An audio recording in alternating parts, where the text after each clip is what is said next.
قصة بتبدأ بهيزر بطلتنا اللي بتسجل نفسها وهي موجودة في البيت وبتبعت رسالة لجون حبيبها بتقوله هي فين وبتحاول تعمل ايه. هيزر محققة في عالم الخوارق وهدفها دلوقتي انها توصل لروح بنت متوفية علشان تعرف ازاي تقدر تحررها. الشاشة بتنور بقصة البنت الصغيرة مريان. القصة بتقول ان مريان اتخطفت سنة 1999 على ايد راجل مجرم اسمه روني واللي انتحر بعدها باسبوع من الجريمة. المشكلة ان الجريمة فضلت بدون اي حد يتحاسب عليها لان جثة مريان عمرها ما ظهرت، اللي لقوه بس كان هدوم روني وعليها دمها. المحققين حاولوا يوصلوا لأي خيط واستجوبوا ناس كتير بس كل المحاولات فشلت. الشهود قالوا ان روني كان بيتباهى بجرائم قتل كتير وكان بيهدد اي حد يقرب من الشرطة. كان عنده هوس غريب بالبنت الصغيرة لدرجة ان واحدة من الشهود قالت انها لقت شنطته وكان فيها صور لبنات صغيرين نايمين على سرير ومن ضمن الصور كان هو نفسه نايم جنبهم. بعد الشهود سمعوه بيتكلم عن بنت وقال جملة غامضة، لو كانت معرفتش تهرب كانت لسه عايشة. ممكن يكون كان بيتكلم عن مريان. هيزر بتحاول توصل لروح مريان علشان تفهم الحقيقة ونفسها انها تلاقي اجابات.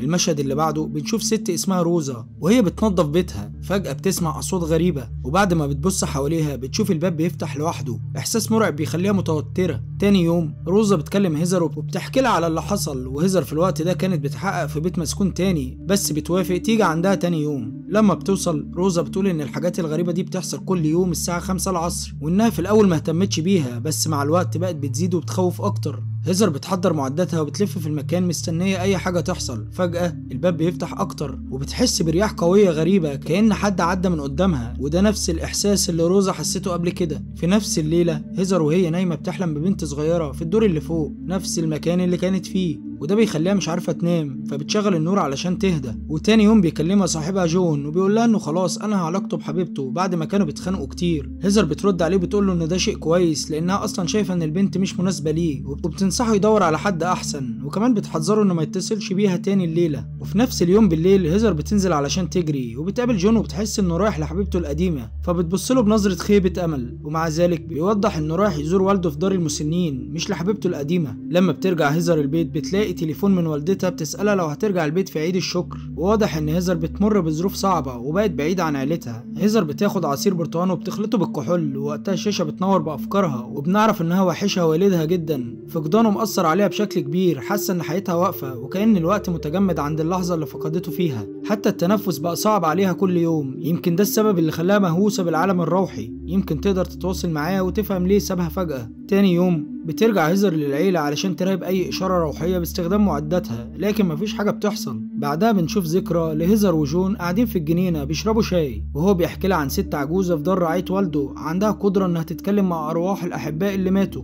الست دي حتى عرضت التجربة على جون لكنه رفض لأنها خوفته. أما هيزر فكانت مهتمة جدا بالموضوع وكان واضح إنها عايزة تعرف أكتر عن قدراتها. جون حاول يحذرها لكنه مقدرش يمنعها من الانجذاب لفكرة التواصل مع العالم الآخر، وده كان سبب كبير في إنها تكمل طريقها كمحققة في الخوارق. المشهد اللي بعد كده بنشوف هيزر وهي قاعدة بتتفرج على فيديوهات عن الظواهر الخارقة على الإنترنت وبتكتب ملاحظات وهي بتشرب بيرة. فجأة بتلاقي نفسها وسط الضلمة، بتحس إنها في رؤية غريبة، حاسة بالارتباك وبتبص حواليها وفجأة بتسمع صوت بيقول لها إنها مش من المكان ده. وبنعرف إن والد هيزر الراحل كان هو كمان محقق في الخوارق، وبعد وفاته هيزر فقدت القدرة على التقدم في حياتها فلجأت للشرب علشان تهرب من الحزن اللي جواها. دلوقتي هي لسه بتحاول تسيطر على إدمانها للشرب. بتقف قدام التلاجة تفتحها، بتبص على عصير البرتقال المخلوط بالفودكا وبتقفل الباب وهي بتحاول تمسك نفسها. بتكرر الحركة دي كذا مرة قبل ما تستسلم في الآخر وتشرب. تفضل تتفرج على أفلام وثائقية عن الأشباح والجرايم، تاخد ملاحظات عن تجارب الناس مع الظواهر الخارقة. أثناء بحثها بتلاقي موقع إلكتروني بيحكي قصة مريان. الأيام بتعدي وهيزر مكملة مراقبة الدور العالي في البيت، المكان اللي صاحبة البيت حست فيه بالحاجات الغريبة. بتسجل نفسها بالكاميرا وهي قاعدة بهدوء، وفجأة بتسمع تشويش في جهاز التسجيل بتاعها. بتحاول تتواصل مع أي شيء موجود بس التشويش بيزيد لحد ما بيقف فجأة. بعدها بتسمع التسجيل علشان تشوف لو في حاجة اتسجلت، وبتتفاجئ لما بتسمع صوت بيسألها انتي سامعاني؟ وبعدها بيقول لها اخرجي من هنا. تاني يوم هيزر بتكمل بحثها وبتدور على محققين تانيين يشتغلوا معاها في زيارة البيوت المسكونة.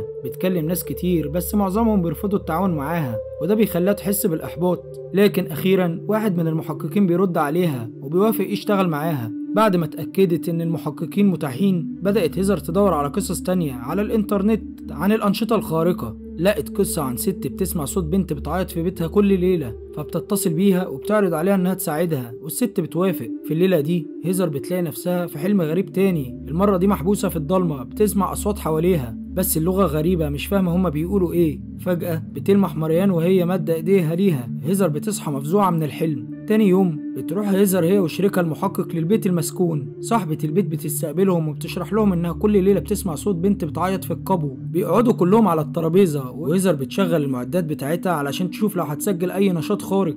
شريكها بيبدأ يتكلم بلغة غريبة كأنه بينادي الروح اللي في البيت، لكن في النهاية مفيش حاجة بتحصل. صاحبة البيت بتحس بالإحراج وبتطلب منهم يمشوا. هيزر بترجع بيتها محبطة وهي في الحمام بتحس إن في حاجة حواليها، وفجأة بتسمع صوت بينادي اسمها. بتلف حواليها مش فاهمة الصوت ده جاي منين، بتحاول تتكلم معاه وفجأة الدنيا كلها بتتحول للون الأحمر ورؤيتها بتبدأ تضعف، لكنها بتشوف لمحة من مريان وكأنها بتناديها. المشهد اللي بعده بنشوف هيزر وهي رايحة البيت قارئة طاروت. الست كانت لسه مخلصة قراءة لشخص تاني ودلوقتي دور هيزر. بتحكي لها عن البنت اللي بتظهر لها في أحلامها وإنها دايما بتكون مادة إيدها كأنها عايزة تاخدها لمكان معين. كل مرة هيزر بتحاول تمسك إيدها وتشوف المكان، الحلم بيقطع فجأة وكأن في حاجة بتمنعها. قارئة الطاروت بتخرج الكروت وبتطلب من هيزر إنها تلمسها وبتبدأ القراءة. أول كارت بيطلع بيرمز للوحدة فبتسألها لو كانت بخير. تاني كارت بيرمز للسحر الأسود. تالت كارت بيرمز للمرض. لما الست بتطلع الكارت الأخير ملامحها بتتغير وبتبان عليها الخضة. فجأة شكلها بيبقى مرعوب